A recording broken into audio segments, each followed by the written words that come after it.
Hey, we're back. I'm your host, BKP, and we did finally figure it out. We are at Sycamore Crossing in beautiful downtown Blue Ridge. This is our Dr. William Whaley with us here, our segment Ask the Doc. We want to thank Georgia Cancer Specialists affiliated with Northside Hospital for this segment. Dr. Whaley, it's good to be back here this morning. Yeah, beautiful, isn't it? And we were talking during the break that it's just the perfect morning to get started. Absolutely. I haven't heard the beer truck though. No, they will. We'll get the refrigeration unit, the beer truck, and the whistle. All right. So those are the three things you got to listen for out there if you're at home. But it is a live show. We do it here at Sycamore Crossing, right here in downtown Blue Ridge. Beautiful. We'll do it We'll be back at Circuit World if we have the weather plays a little havoc with us. We might have to be back over there on the indoors, but it'll get cold sooner or later. Sooner or later it'll get cold. Yeah. Well, I remember 2 years ago, we didn't know exactly when we were going to end the outdoor shows, and Sam's producing the show last year, and she's sitting there in a coat like this. She said, "I think it's time to go back indoors." So yeah, we'll be here most of the summer. Go. Dr. Whaley, how are you? I'm great, thank you. Let's start with our questions. Well, you want to know about the pink tie first, right? Oh, yes. Okay. Well, okay. All right, you were talking about the report, right? Yes. I wore that pink tie because I think that report was sort of less tough than it could have been. Not only is it pink, it's ombre. Yeah. That report. And wait, one more thing. And I will say that they did put one thing in there that I believe proves bias, even though that whole report kept saying no bias, no bias, right. No bias.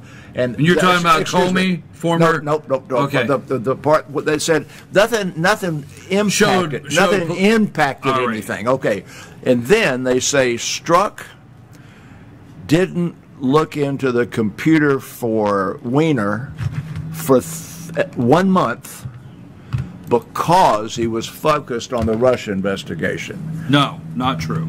That's what he said. Stayed off. No, I understand. Yeah, right. But he stayed off of Weiner's computer because he knew it had the Clinton email stuff in there because he was focused. So if there's any place that the bias slowed the progress in the Clinton investigation that you could consider would have made an impact.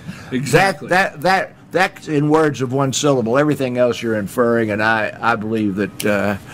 Anyway, I don't want to get into that. Well. If you're going to sue a foundation, I got another one that you. I think when we start down that road of the FBI and the Department of Justice, we remember Loretta Lynch and we remember James Comey. They didn't come out too good, did they? No, exactly. We're going to cover that with the all-star panel. So let's go. These are great questions, by the way, and each one of these we could spend an hour program on, and I'll try to be encyclopedic and teach people something if I can, all right? Oh, so you're telling me I have to pay close attention? Yeah. All right, I have to pay really close. Every time, let me just say this, okay? There's the whistle. There it goes. Train whistle, 8:24 this morning. Blue Ridge Scenic Railroad behind us there. But, Dr. Whaley, every time you come on the show, I feel like that you are up in the front of the room and you have the big chalkboard, and I'm sitting back there in the auditorium at row 6, and you're looking back at me and telling me to quit slouching, sit up, and pay attention to this because you do give us such great information, and we always learn something from these questions with Dr. Whaley. Okay, let's see if we can hear the first one. We have our train whistle. I think they know we're here this morning. He's hitting it a couple extra times. I have one child that gets eaten up by mosquitoes every time he is outside. Bug spray doesn't seem to help keep them away. When he is bitten, the area swells more than an average mosquito bite. Could he be allergic to them? Most people think about mosquitoes as being a nuisance, and everybody knows that there is a variety of people in terms of the way they get bit and how much mosquitoes are attracted to them.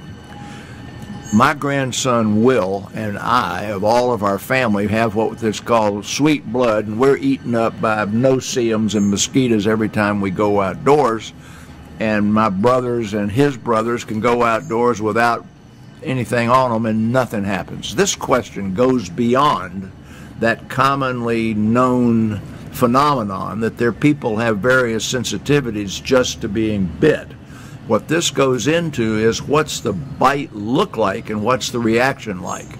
So if Amanda will show that first picture would be typical of a child or a young adult who has been bitten by lots of mosquitoes, and those reactions that you see on there are all relatively small, a centimeter or so in diameter. That would be a severe mosquito bite or a bunch of them. But it's not the reaction that they're talking to here. So this reaction they're talking about here is an acute reaction where 10 centimeters is 4 inches. There's 2.5 centimeters to the inch. And the person with the acute hypersensitivity to the mosquito bite gets a reaction that is 10 centimeters or greater in circumference. It develops within 20 minutes of the bite. It can last for 12 hours to several days, and it is a severe hypersensitivity reaction. Now you have to separate that from the kid who got a normal mosquito bite and then scratched it and has a cellulitic infection that looks exactly the same, but its onset is the day after he got bit by the mosquito bites. Two importantly different things. If the kid's got cellulitis from scratching the mosquito bite, shows up 24 hours later, that's an infection, that's not hypersensitivity, and that kid needs to go see the pediatrician. Now second, that hypersensitivity with that big 10 centimeter, 4 inch thing is miserable for that kid. Yes, that's part of the immunity process, and that is expected to start going away after the kid has been bitten by more mosquitoes. You'll remember when we were talking about let the kid get exposed to dogs and cats, right, exactly, and eat dirt and do everything else to enhance immunity. So the question really hits on both those things. Is he allergic? The answer to that is he's hypersensitive. Allergy would be a good word. The second part of that is, how do we protect that kid? They talk about a bug spray, and when you say bug spray, you're thinking about stuff you spray in the yard, and that's not supposed to stop you from getting mosquitoes. We'll have us a Zika update at the end of this question here in a minute, because it's mosquito time, right? Exactly. We always have to have our Zika update. Hey, we're outdoors. All right, we're outdoors. So we're talking about mosquitoes now. The thing about protecting that kid against mosquitoes, we all know it's time of year now for us to get the water out of the gutters, turn all the pots over so that you get the water out of the yard and you're not breeding mosquitoes. But that's not going to help protect that kid. He needs to have an effective skin protecting mosquito repellent on him.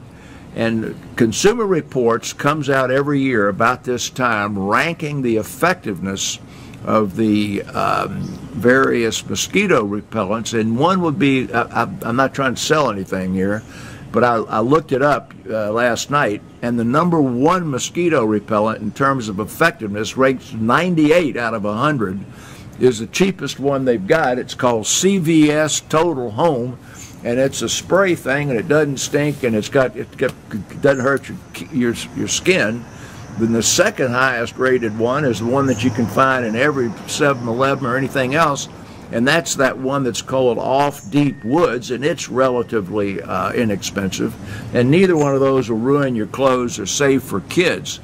And that really should protect that kid from getting quite so many mosquito bites.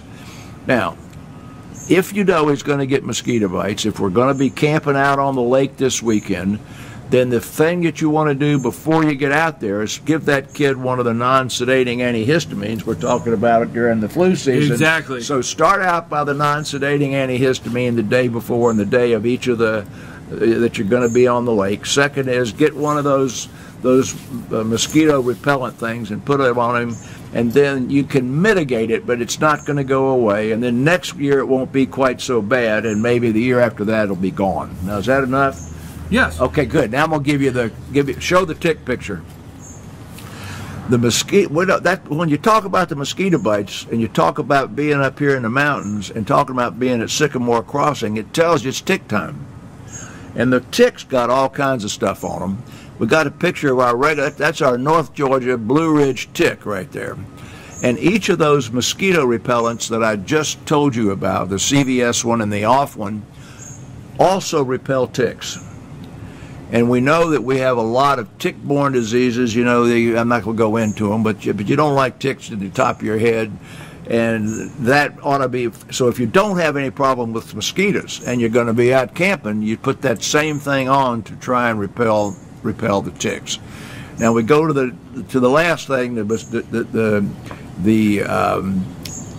Zika update, and that is that the Zika virus, not virus, but the Zika infection that we've had in the last couple of years has sort of quieted down, but CDC put out a recommendation about, let's see, this is June, I think it must have been April, about pregnant women who wanted to know, was it safe to go to Cancun? Was it safe to go to Cozumel?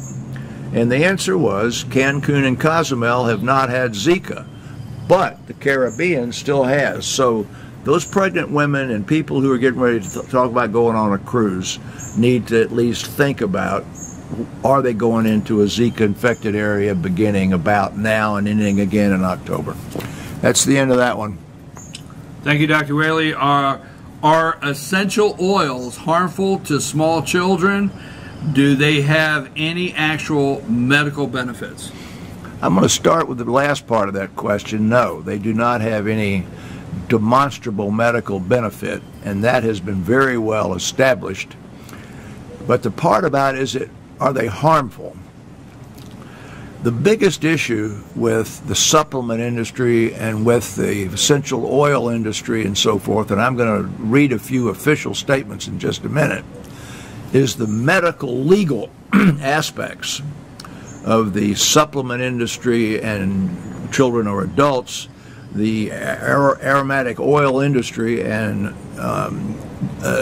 children and adults.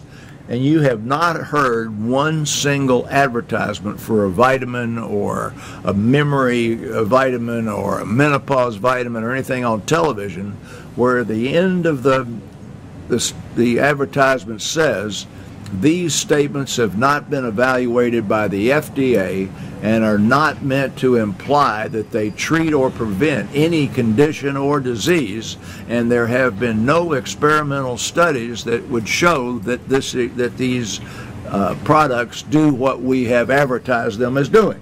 So that's what you see when they're talking about vitamins for the supplements for memory. How much more true is that of the various supplements and essential oils? For example, there are various vitamins, minerals, and therapies that people have suggested are effective against autism, developmental disability, and Down syndrome. There are herbs, antioxidants, and fish oil that the health food industry say help your kid with attention deficit disorder so that he won't end up taking Ritalin. There are a few vitamins that the homeopaths or naturopaths tell kids keep them from getting headaches. A bunch of the Asian herbs and magnesium and stuff are supposed to help kids with weight control and asthma and so forth. And this whole field of medicine is called integrative or complementary medicine. And it's so important because there are things that are important and do work, and there are those things that are potentially harmful. So at the end of the day, the answer about the essential oils is there is no evidence that they do anything, and there's a lot of hype that they can help almost everything, and there are lots of toxicities from them that you don't understand. So basically, here is what the official position of the American College of Pediatrics is. Pediatric clinicians should advise caution about potential toxicities from herbs, supplements, and essential oils. Now, if that we had a table we were going to show, but we're not going to show it because it's too hard to read.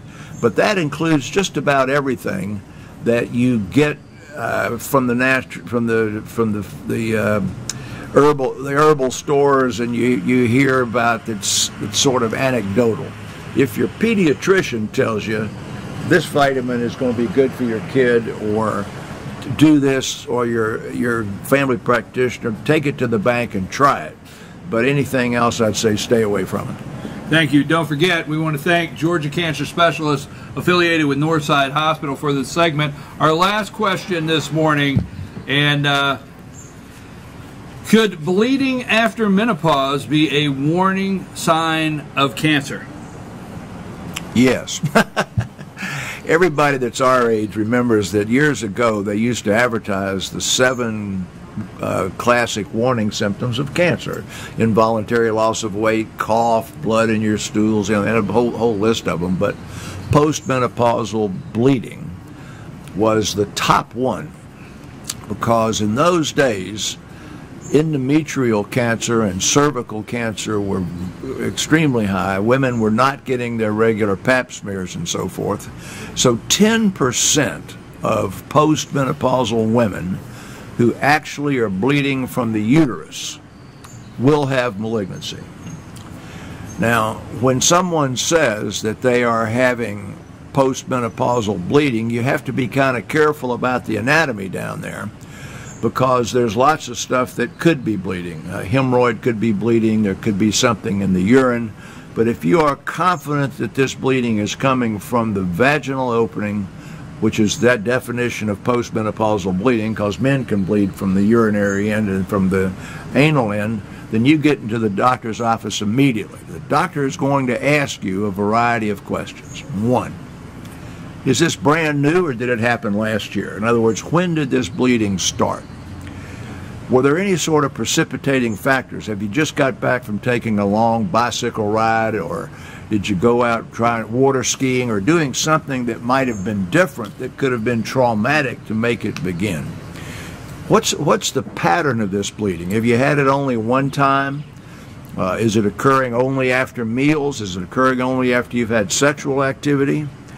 Do you have any pain? Do you have any change in your bowel habits? Is there any change in the way your bladder? Are you having any discomfort down here? Have you changed any of your medicines you're taking? Is there anything in the way of hormones or anticoagulants or aspirin or nonsteroidals that you're taking? And lastly, since we just got through that question about the herbal ones, the second highest question that you're supposed to ask after "give me this pattern" is, are you taking any dietary supplements, or are you taking anything that's soy milk, soy whatever? Because the soy or the dietary supplements have an estrogenic effect and can be causing hormonal bleeding. So here we were talking about kids and essential oils, and now we're talking about postmenopausal people and vaginal bleeding postmenopausally, and we're right back again to this industry of natural foods and soy supplements and all the rest, and that can cause you to have postmenopausal bleeding. And lastly, one of the most important things is, do you have a family history of breast, endometrial, or ovarian cancer, or colon cancer? And if you do, it raises statistically the chances that this is malignant. So yes, it could be cancer. 10% of the time it will be, 90% of the time it wouldn't be. But this is not one of the things that you're going to treat at home like we were doing that mosquito question. This is one, go to the doc right now. Okay. Well, Dr. Whaley, we appreciate it. And we always like to give the doctor here an opportunity to end the show with something that may be going on in the medical field out there, the field of medicine, or anything he would like to close with. You have anything this morning that we want to talk about? Well, we mentioned this when we started before the break. You were over here worrying about the Inspector General's report, and Amanda and I were talking about sleep, since y'all were up till 11:30 or 1 o'clock in the morning. We're back out here at 6. There was a study, the first study of its type ever done was reported this week, and I think it's quite interesting. There are 6 of us sitting here around this thing. How many of us in this year are going to have a a significant problem with what's called acute insomnia. Not that you were late getting home, but that when you go to bed you can't sleep. Well, the answer to that question is 1 out of every 4 adults will go through a period of acute insomnia this year, in 1 year. Now, what's the diagnosis of acute insomnia? That is that 3 nights in the week you have difficulty falling asleep or staying asleep, and that the duration of that is at least 2 to 12 weeks long. Now, all of us have it 2 or 3 nights and then you don't get it again. Well, of that group, virtually 80% of them, it's going to clear. You don't want to do anything about it. But 22% of those, which means about 5% of the total, will have several episodes in the year. And then 3% of the total population will develop chronic insomnia going on for 3 months or longer and really require sleep study in a sleep laboratory. Now, the causation for this is fear, stress, travel, disrupting your normal routine or your circadian rhythm, or pain. Now, the approach to it should be, it's just like, you know, chronic back disease and a sunburn is a natural thing. Forget about it. It's supposed to go away, and 80% of the time it will. But don't try to treat it. In other words, if it ain't broke, don't fix it. So if you start trying to nap or go to bed early or sleep in or something like that, you're likely to mess it up. So forget about it, and then if it becomes chronic, where do you go? Right back to see your doctor. But that was really important. That's the first time anybody's ever done a study on normal people that get insomnia rather than a study on people who have insomnia and how to treat it. Let me ask you something. We talk about essential oils, and that question comes up a lot, and health benefits and things like that. But you know, when you are, we're out late last night, and it was hot working. Walked in the door 20 after 11, 11:30, could drop over, but couldn't go to sleep. Had to go and sit down a while before could actually go to sleep. I mean, what's your body doing there? And then what I like to do is I like to get a cup of what's called sleepy time tea and sit down for a minute. So, I mean, when you're that exhausted, why can't you just fall off to sleep? Well, you see, you got the sleepy time tea, and then some of us have the single malt scotch. I guess there's a difference. But that's exactly... maybe one of these days. All right, as I said... So you said single malt, write that down. The precipitator was, I said, first was fear, second was stress, third was travel. You've got those two things right there. The stress, because you've been working. Right. And that's not emotional stress, but that's busy. Right. The second is you just came in from your car. So you had to be hyper alert. You were worried about having an accident. You're sort of tired. You're really paying attention to your driving. So you're coming in hyped up with the driving, and you've been up, and you know you got to get up again in 4 hours to get out here. So that's all the stress. That's not emotional stress. It's not psychiatric. It's real, and that's why you have to cool off. Sit down. Thank you, Dr. Whaley. Warm milk, they used to say, you know. Thank you, Dr. Whaley. We appreciate it. Don't forget, Ask the Doc. Send us a question for Dr. Whaley at info, I-N-F-O, info at fetchernews.com.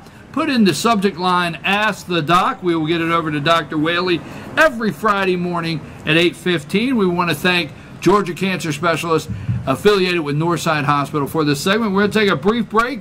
It's time for the All-Star Panel. For sure that you'll be able to see both Rick and I. We have some very colorful shirts here for our first outdoor show at Sycamore Crossing. Y'all are going to discuss sports. You're not going to discuss the IG report, right? Yeah, we're gonna put it together. Sounds like a sport. Thank you, Dr. Whaley. Appreciate it. We'll be back after these messages.